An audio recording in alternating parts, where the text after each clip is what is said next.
баъзеҳо намоз мехонанд, подшоҳошона вақти саҷда мекунанд ку подшоҳошона бояд чилико ихе бояд бошад, чилико.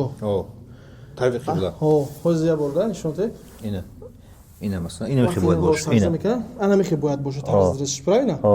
А баъзеҳо мевардоранд. ина мехе. Ихе меқабад. Ё ҳама мехе монда. Ё ки ана мехе мемонад. Ами дуруст мешад, чӣ мешад?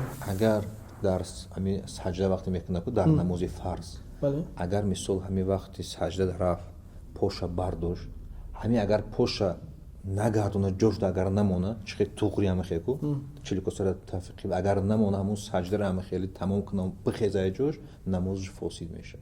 Мисол ҳами саҷдаи кадаги ҳисоб намехӯра. Ё масалан навардошта, мисол ин чихели ки нишон ки ақиб дамона. Бале. Ҳами хе агар по ҳар ду почра агар ҳами хе бимона, саҷда кана, агар ҳами корш ҳами чиликоша ислоҳ накана, мисол тарафи қибла накана, ҳами хе бимона дар ҳами саҷдаш ҳисоб намехӯра. Намоз